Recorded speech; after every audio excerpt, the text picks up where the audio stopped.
I'm a public health doctor at UCL and lead the Vivaldi Study, which was set up during the pandemic to support the response in care homes.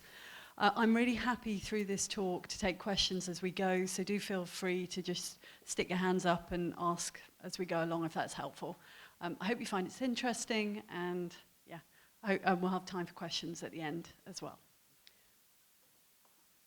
So, to try and turn your minds back, if you can bear it, to the start of the pandemic, the whole reason we needed this study in the first place was because there was a major lack of information.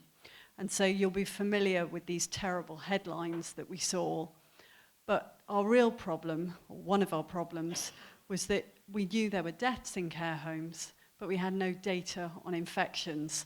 And the red line on this graph shows you when the whole care home testing program came into care homes.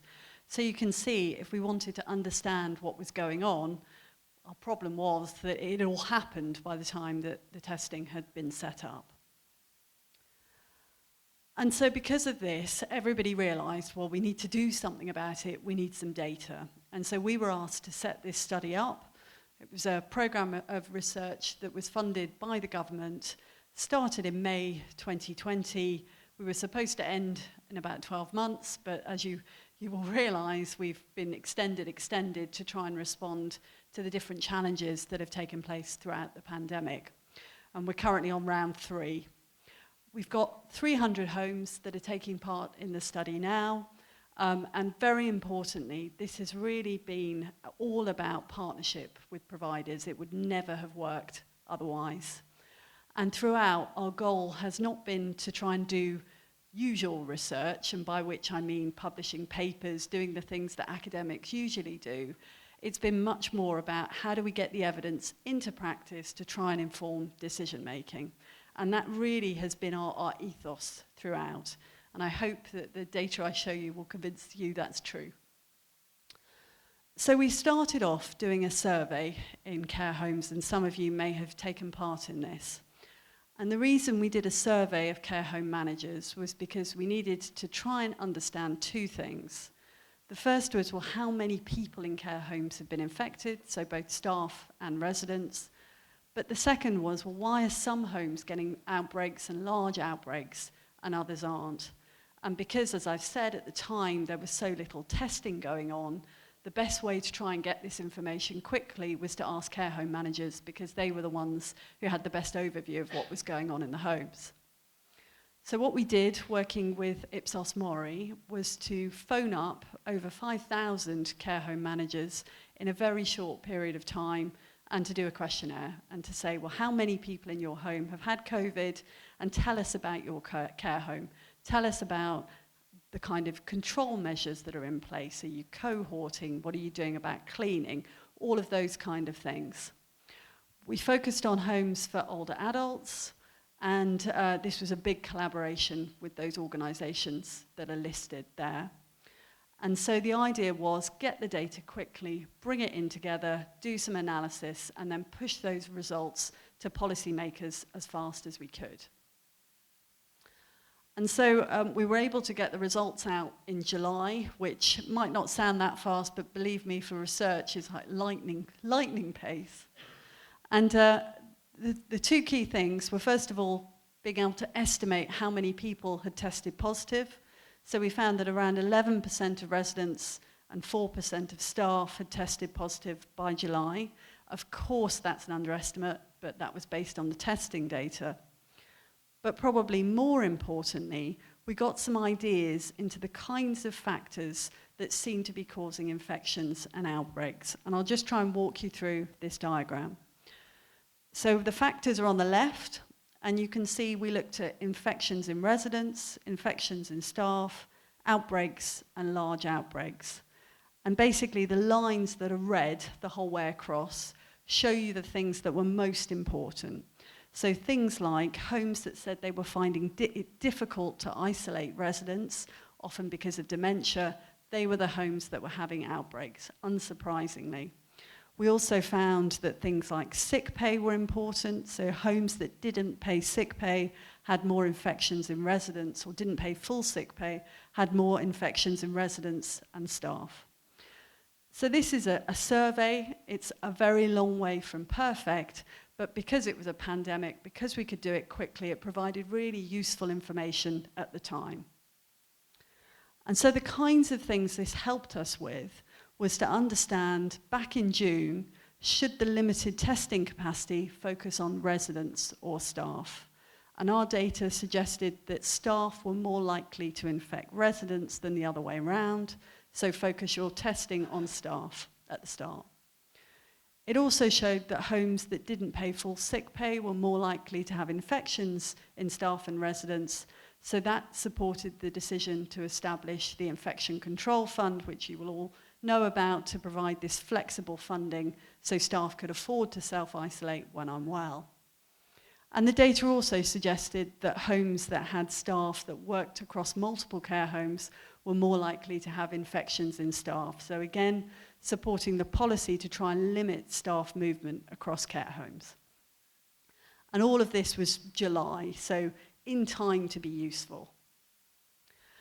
But of course, a survey takes you so far, and we realized very quickly that if we really wanted to try and be useful, we needed a bigger study and we needed a different kind of study. Because there are all these questions that we needed to try and answer. Can you get COVID more than once? How well are vaccines working? All the things that we've learned over the last 2 years. And so this led us to set up what I've called here the main Vivaldi Study. So this is kind of the big study that we set up. And we started off in 100 homes, but have been able to expand to over 300, and including data from over 50,000 staff and residents in England. And there are basically 3 parts to this study. One is blood testing. So we've been doing blood testing in staff and residents, not in 50,000, that would be crazy, but in around 7,000 in total. And we've been going into care homes and testing staff and residents at intervals during the pandemic to measure their antibody levels, to find out how many people have been infected and then how well people are protected following vaccines. Really importantly, and this has been the key to the study, is we've been able to link up data. So because everybody has been tested in care homes, this is for the first time ever shown us who is in a care home in the data. So you can find residents and staff. And we've been able to use the NHS numbers coming in through the testing to link through to other NHS data sets. So things like hospital admissions, why somebody's going to hospital, what they've died from, whether they're vaccinated or not. And so you can see that's been a very powerful way of building a picture of what's going on in care homes, and we've been able to use that data to then answer lots of different questions throughout the pandemic. So a bit about how the study works. So I mentioned we're in 300 or so care homes. So we started off with 4 seasons. That's because we'd worked with them before, so we could get going really quickly, and they trusted us. That was great. But we've also expanded to these other care homes and worked with some small independent care homes over time, which has been great. So we've got more diverse over time, and the map shows roughly where they're located across the country. Our original plan was to run till November 2021, but we were asked to expand, and that's where the 300 homes came in. And we're now in a sort of scaled down phase where we're doing blood sampling in around 50 homes. We've got less data because the testing has obviously been scaled down too, but we're trying to monitor how well vaccines are working now. As I mentioned before, the testing has been critical to the success of this study. So how it works is that people get tested, that swab brings in an NHS number linked to a CQC ID, and then that can be used in the NHS data system to link to other kinds of data. The really important thing here is we've only been allowed to do this because it's COVID. So this is not something you are usually allowed to do, and I will come on to that later. But what I would say is that if we hadn't been able to do that, this study wouldn't have worked. So some questions around data for the future, I think. So I'm going to talk now a bit about some of the questions that we've tried to answer, and you'll see how these have evolved during the pandemic. So if you cast your minds back to before we had vaccines, the question everybody wanted the answer to was, if you've had COVID, are you safe? Can you get it more than once? How worried do we need to be? Is it like flu, or is it the kind of thing like measles, where usually if you've had it, you don't get it again? There was a lot of data in healthcare workers, but no data on residents. And of course, residents are the people we're most worried about because their immunity generally doesn't work so well.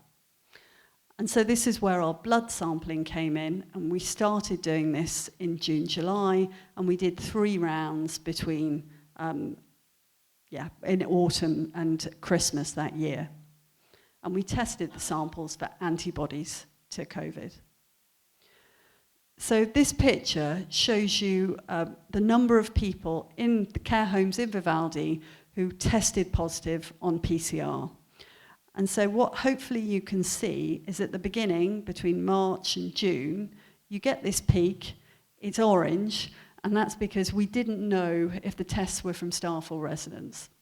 And that just shows you some of the problems at the beginning of the testing program, because the data, it took time for things to get up and running properly. But then you can see in the summer, not so many cases, and as we go into winter of that year, the cases start going up, and it's blue and green.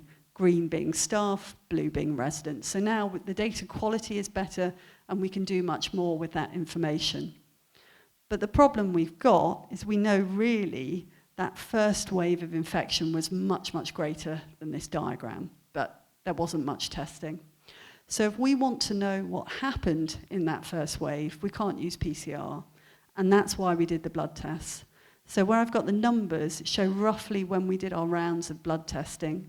We tested people for antibodies, and that told us who had had infection in the first wave before the testing was available. And so what we found was that around 1/3 of residents and nearly 1/3 of staff tested positive when we tested them later that year, suggesting that they had had COVID already. But really importantly, what we found is that if you'd had COVID already, your chance of getting it again was very, very low at that point in time. And so this was end of 2020, beginning of 2021. So for residents, if you were antibody negative, so if you'd not had COVID before, 7 out of 100 people would get COVID in a month during that period. But if you had had COVID before, it was 1 in 100. So you were very strongly protected if you'd had a previous infection. And we saw a very similar picture for staff, slightly different numbers. 3 in 100 got it who hadn't had it before, whereas it was just 1 in 100 if you had had COVID before. So at the time, this was a really good news story because it suggested, well, okay, at least if you've had it, you're fairly protected, unlikely to get it again. Of course, variants have changed all that, sadly, but what can you do? So moving on to variants. So another question that came up towards the end of 2020 was the emergence of the Kent variant. So this data shows you the number of samples nationally from PHE or UKHSA that were the Kent variant, and you can see rapid increase as we go into winter of 2020. And so at this point, the key question was, well, we know it's in the community, but we're doing all these things in care homes, there's all the testing, is that going to keep the variant out? The bad news was, no, it didn't. And so we were the first to show in the world that these variants were getting into care homes. And this is data from the southeast of England, and the green are the Kent variant samples, and you can see very clearly that it rapidly entered care homes with week-on-week increases, and then obviously became the dominant variant across the country. But it just shows why we need data from care homes to get the answers to these questions quickly. So then vaccines came in, and of course good news, but the important question here was how well do vaccines protect residents? Because we know residents often, say for flu vaccine, they don't work as well in this population. And residents were excluded from all the vaccine trials, so again, big lack of data in this population. And so what we did was use the testing data to understand what the rate of infection was in people who had and hadn't been vaccinated. And so again, good news story here. So you can see this is the reduction in your risk of getting COVID if you're vaccinated in the period following vaccination. And this is just for one dose initially.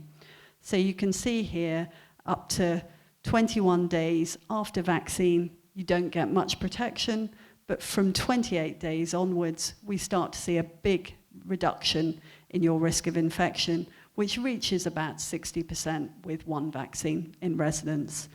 So again, this was the first data that showed this, and really reassuring that vaccines were working well in vulnerable residents. But of course, we've now had lots and lots of waves of vaccination, and so we couldn't just do this study once and say, right, great, we're done. And so we've needed to keep monitoring how well vaccines are working in this population over time. And here, these graphs show the different waves when people got vaccinated and how it was slightly different for staff and residents. And so what we've done is keep doing these analyses and to try and see how well vaccines are working after each booster. And so what you can see, hopefully, is that as you have increasing time since vaccination, you start to see loss of protection. So you can see immediately after dose 2, you're up to kind of a 96% reduction in your risk of death in residents, 89% reduction in risk of hospital admission. But when you get to more than 3 months after dose 2, that falls 50% hospital admissions, 60% for deaths. But if you have your booster, dose 3, it goes straight back up again. And where we really see the protection is around severe outcomes. So it's around the hospital admissions and the deaths.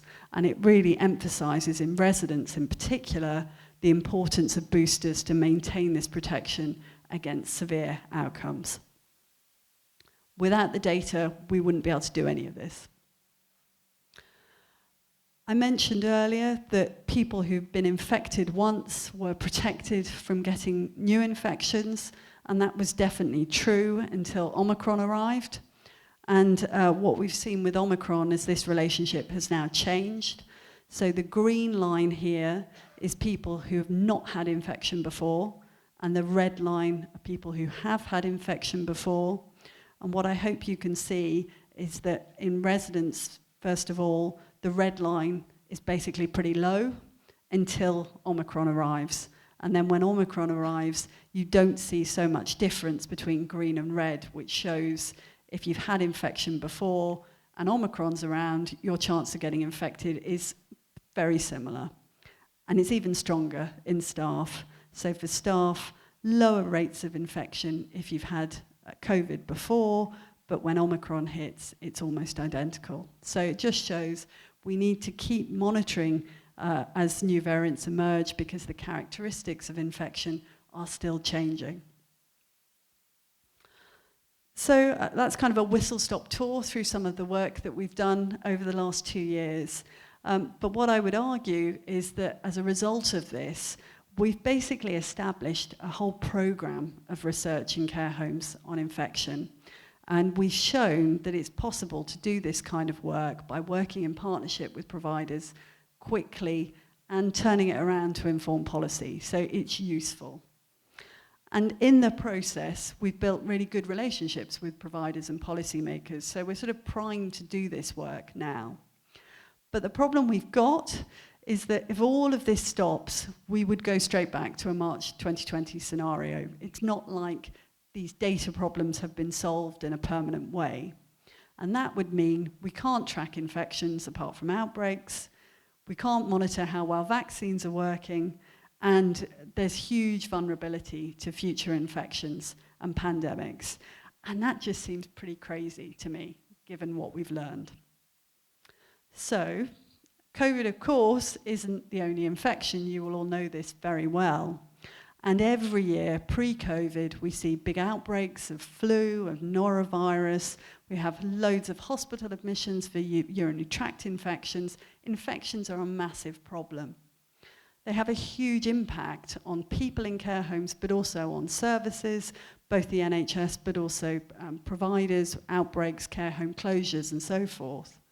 And so I think the obvious question is, well, why hasn't this problem been solved before? Why isn't there more investment in tackling it? And of course, the answers to that are very complex, and it relates to data and infrastructure and all these kinds of things. But one of the key problems is a lot of what is done has been designed for use in the NHS, and it doesn't focus on the needs of social care. So I think that there is an opportunity to really challenge the view now and say, well, actually, do we need to accept that infections and outbreaks are just an inevitable part of being in a care home, or can we build on what's been learned in the pandemic and start to do things differently? And what I would like to see is a long-term program of research and surveillance on infection that builds on everything that's been done in the last 2 years. And the idea would be that this is co-produced with stakeholders, so it's not academics' research agenda, it's all about being useful, it's all about informing decision-making and policy, exactly what we've been doing in the pandemic. And the idea is that if we did this right, then it would be a great way of raising awareness, that unlocks funding, and so everybody benefits because you start to improve quality of care.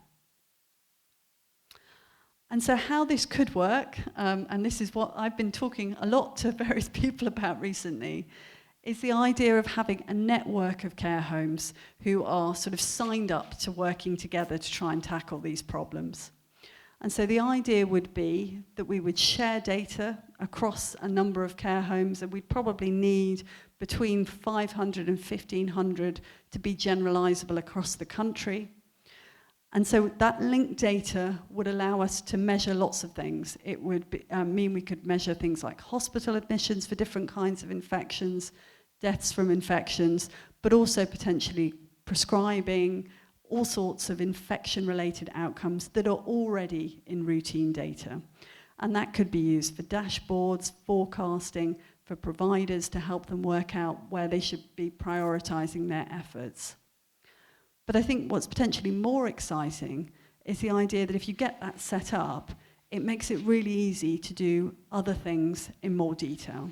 So as providers, you might say, we're really interested in stopping falls from UTIs. We want to understand about that. So we want to design a study with you researchers to answer that question. And a lot of the data you would need to do that would already be in your system. So it becomes much easier. I think what we'd be working towards as well would be clinical trials in this population. Historically, that's always seen as very difficult, lots of effort, but if you've got this data system in place, it suddenly becomes much easier. And so to give you a concrete example, something that could be done now relatively easily would be to see how well masks prevent infection.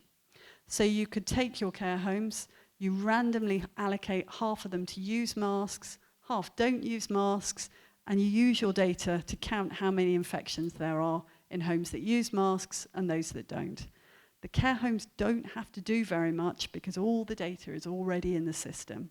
And you could just sort of cycle through different questions that you want the answers to without having to spend huge amounts of money or invest lots of effort in research nurses and so forth. So I think that that's the opportunity that's there. So we're trying to make this happen and are on a journey to do that. We started off talking about this idea, trying to get a sense of whether people thought it had legs or not. And we've identified a small number of providers and started thinking about what would we need to do to turn this into a reality. Our goal is to come up with a model for doing this so that we can then go and seek funding to make it happen. And we've been working with the Outstanding Society to pull this group together and start doing a lot of engagement work. And that is a QR code. If anybody's interested, have a look at that. It tells you much more information about what we're doing, but also how you can sign up to be part of the study.